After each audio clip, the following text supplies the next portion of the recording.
Morning, everybody. It's the 28th of May. We are Signal Centre Talking Ball. I'm Joe Neighbour, joined by Steve O'Hare. Good morning, Steve. Morning, mate. You all right? Yeah, good. Welcome to the end of the month. Yes. Well, after. Oh, yeah, bank holiday Monday, isn't it? I was going to It say end of the is. month is Monday, but it's bank holiday, so this does count. Yep. Yeah. So last trading day. I don't know if it's a holiday elsewhere, but yeah, we may see some strange manoeuvres in the market on the last trading day of the month, as you often do. You can see Yeah. sort of jump ups in volumes in certain assets as uh, asset managers and big banks do a bit of window dressing. Um, What, manipulate so the price, you mean? yeah, a little bit of that going on, isn't there? All well Oh, and good. yeah. Yeah, probably. Uh, yeah. Okay. So onto the news in the UK. First up, the restrictions being lifted on the 21st of June is now in a little bit of doubt. Health Secretary Matt Hancock indicated that the continued spread of the COVID variant first found in India is obviously a concern. So we may need to wait a little bit longer before the full restrictions are lifted. In terms of ECB news, they're increasingly expected to elevate the pace of its emergency bond buying at the next meeting. That's despite a likely economic rebound. So more stimulus being pumped into the market from Europe by the looks of things. In terms of European stock futures, they're all a little bit higher, or the markets are actually all a little bit higher today, which is off to a decent start. And as I said, we've got this holiday in the UK on Monday. Citigroup workers have actually got a day off today as well. They've called it City Reset Day, which is an initiative launched by the new chief executive to reduce stress. Yeah. I think we need So, one of those. yeah, exactly. The kids companies have done that. They've just sort of like said, there's a holiday this day. It's all sort of like, yeah, for mindfulness. Yeah, I know all the Um, insurance companies, certainly in London, tend to at least give employees a half day ahead of bank holiday weekends. Yeah, yeah. Cameron's actually playing golf this afternoon. Oh, Oh, lucky him. maybe he hasn't booked it off. Maybe I've spilled the beans. All the thousands of insurance people that watch will go. Have to Quite screw him together. possibly.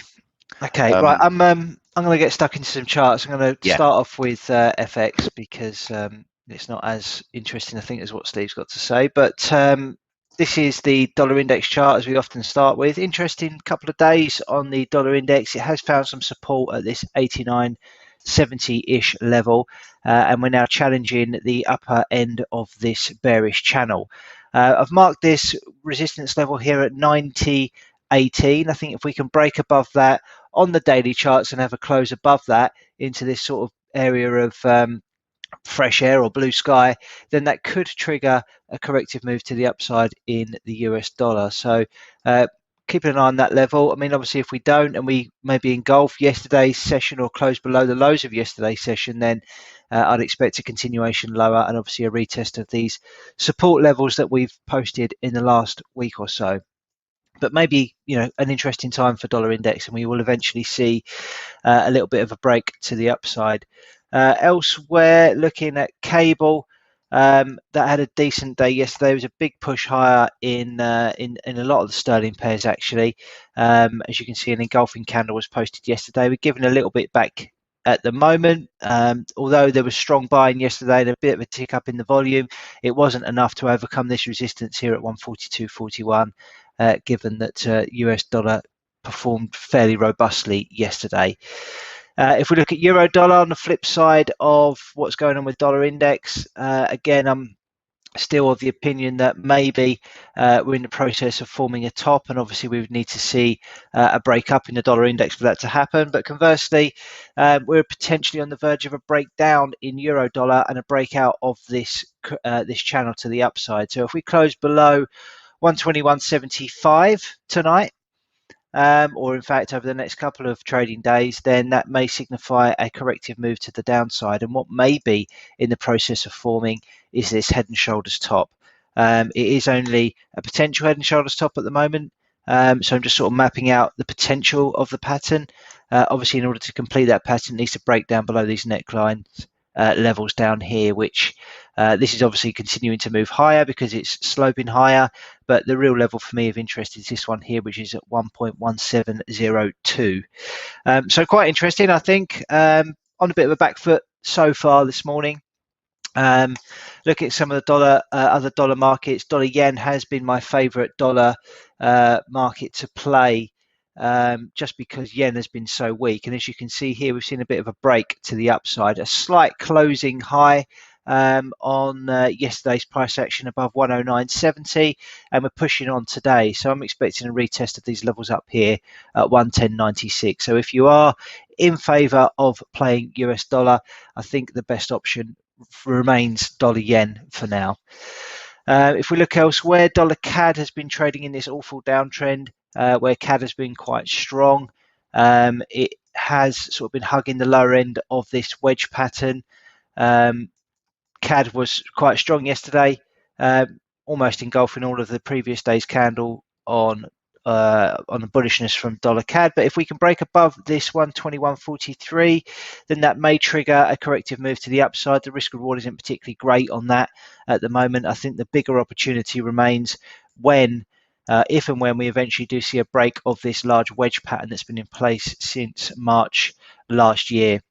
If we can break above that wedge, then it would signify, I think, at least a correction up to this 38.2% fib level at 130.27. But there's no immediate signs of that working out anytime soon. What else have we got? Oh, euro sterling. Is that in the process of forming an inverse head and shoulders? Just get rid of that just because it's confusing things. But yesterday there was a big sell-off where there was quite a lot of strength in sterling itself. So nothing doing at the moment there, just more chop. Anything else to add? Aussie dollar continues to be quite choppy. Not really much to add on that. I think that's it from me, to be honest. Yeah, that'll do. Steve, you can take it over from here.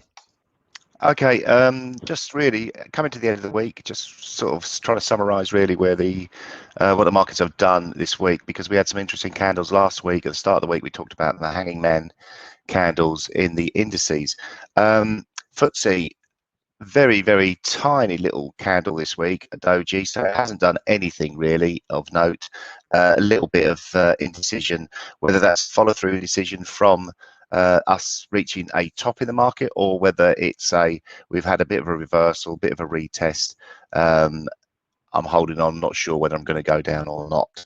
So, but as Joe was alluding to, the end of the month, there's some, there's elements of sort of like lots of portfolios that would like to see indices higher. Obviously, that's where most of their the bulk of the assets will be. So, and again, I'm not saying it's manipulated at all. Never heard about that from me first. Hanging man candle again on the some really sort of, these all look for me bearish candles. I know they're at the all-time highs, and call me a doomsayer, what you want, but again, a doji candle. So a sign of indecision at these highs. So for me, this expanding wedge formation that we see in the DAX at the all-time highs, I think is really negative. The Dow has had a bit of a positive week, really, after the indecision we've seen from the hanging men. And so that looks to be, should get a nice Friday flourish to sort of like finish it off.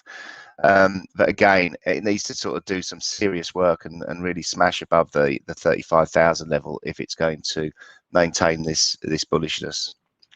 Nasdaq has had a nice recovery. The hanging men candles almost was that a bullish hammer last week? I know normally you see that at the bottom of a downtrend. So when it's the same sort of candle at the top of the trend, you call it a hanging man candle. But we've kicked on the tech sector this week, and that looks pretty good.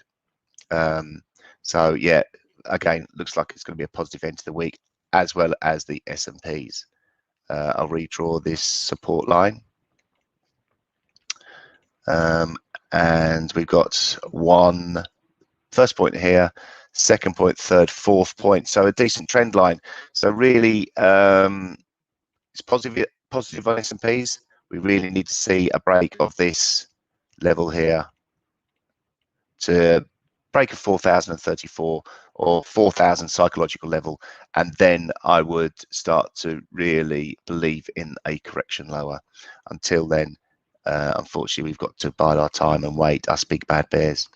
Aussie 200, obviously the commodity sector has picked up a little bit this week. Copper, gold sort of like middling, it hasn't really done a lot, but other sort of like precious metals have sort of done well, and this has helped the Aussie 200. Again, bit of an expanding wedge formation, very difficult to trade, but pushing up towards this level of resistance here, just like that. Let's make it a, that didn't change, did it? Let's make it a bearish line and make it quite big. So 7,200 really for me. A break above there, it opens up a whole new upside, but decent resistance in front of that. So fading that with a tight stop above is not a bad risk reward play. China 50. Are we seeing this correction higher towards 19,105, which is the next resistance for me, before we get the sort of like C leg of the correction, potentially.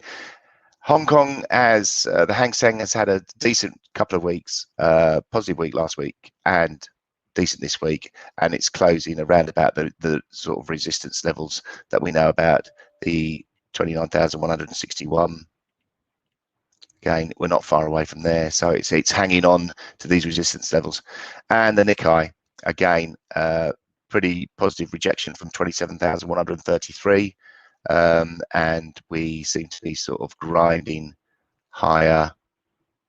Got a nice resistance level coming in there, just above, at just below 30,000. So still a way to go. It's still sort of like 900 points away. It doesn't look too far on these weekly charts, but they are.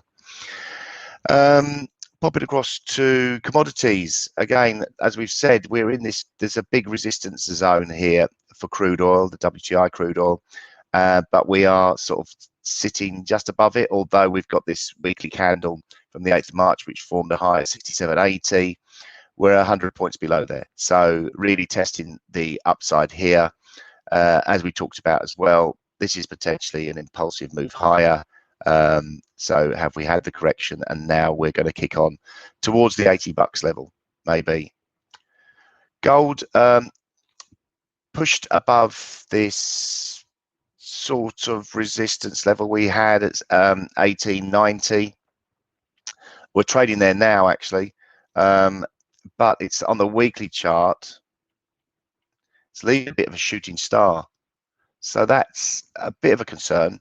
We've seen dollar index recover, and this has led to a little bit of a dampening of the gold rush, but a shooting star on a weekly chart would get me thinking, hang on, Steve, gold isn't going to do this wonderful correction just yet.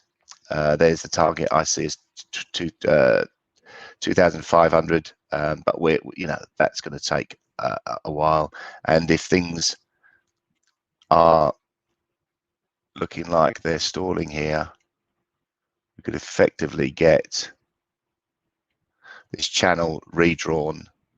It's almost redrawing the flag, and so that the potential is still there, but again, it's sort of like it means we're not going now. If we look on the daily chart, this was the sort of 1890 resistance that I had, and we have formed a shooting star on the daily chart on Wednesday, indecision yesterday, and bearishness today.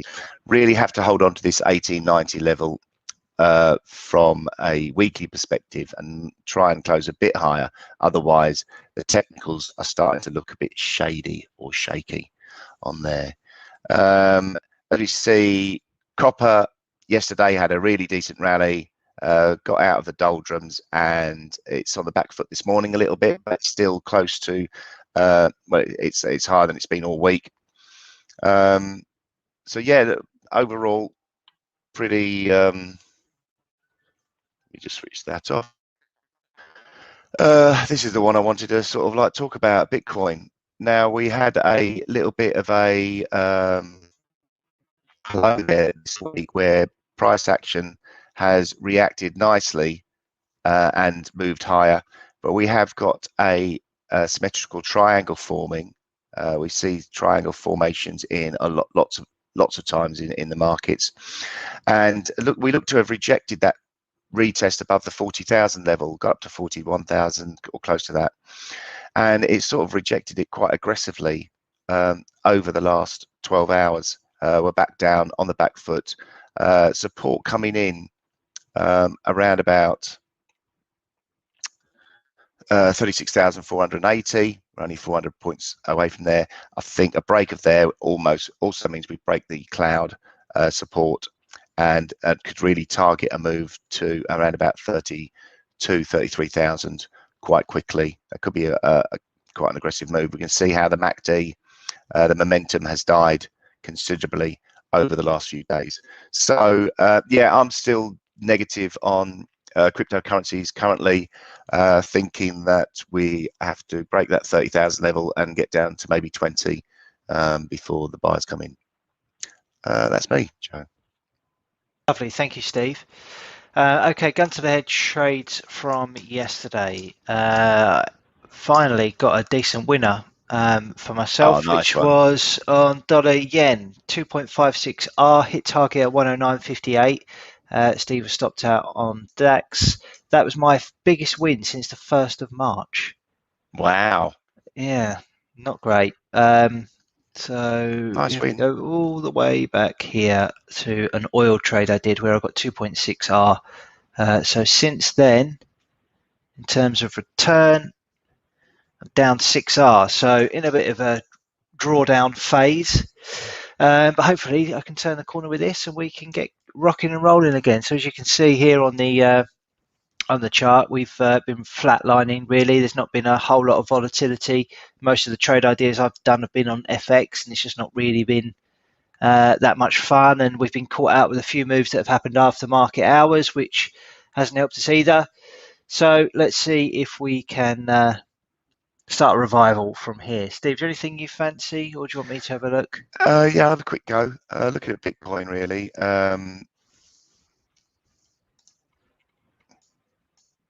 Yeah, looking at sort of like set shots Bitcoin, I'm going to have a really tight stop on the hourly candle, the top of this hourly candle. So I'm going to say, oh, what's it trading? 36,680. Oh no, I'm looking at the red line on it. 36,740. That's the entry level. The stop is 37,540. So quite a tight stop. And I'm going to target a move to 32,740. So 5-to-1 risk reward. Stop is very tight in crypto world. That's probably the spread. It's not, if you're on a proper crypto exchange, the spreads are pretty close, but anywhere else they're pretty wide, so be careful. Okie doke. Good luck. Okay, I'm going to take a look at crude oil, because if you look at the hourly chart and you zoom right in, you can see that it gapped higher overnight. Oh. And we have an unfilled gap, which looks like it's just been filled. So if we go by the close of the candle prior to the gap, we can see it's pretty much nailed it. So just a simple gap fill trade. I'm going to buy that now at 66.70, and I'm going to put a stop loss below this candle here, which was a decent Marabuzu looking candle on the hourly. So we're going to put that there at 40 ticks at 66.30, and I'm going to target a move up to a nice round number of $68 on oil. So looking for 3.25R on that one. just a really simple gap and go, hopefully in line with the dominant trend on oil. So we'll see how it goes. Yeah, And brilliant. of Good luck course, with we that. won't be back until Tuesday now because of the bank holiday in the UK. And in terms of data today that will potentially impact markets, we've got US personal income and spending at 130, spending to rise 0.6% and income to fall 14.5% month on month. After that, at 2:45, we have the US PMI data index to fall to 66 from 72.1. And then finally at 3 p.m., we have the US Michigan Consumer Confidence. Is that, or just Michigan Confidence Index, which is to fall to 83 according to estimates. So that's pretty much it. As we mentioned a couple of times, be careful about all this month-end positioning and increases in volumes that you can often see on the last trading day of the month. And then unless you've got anything else to add, Steve, we can wrap it up there. No, I'm all good, mate. Have a good weekend, long weekend, everyone, and we'll see you Tuesday. Yes, indeed. Have a good one. Take care. Bye-bye. Bye.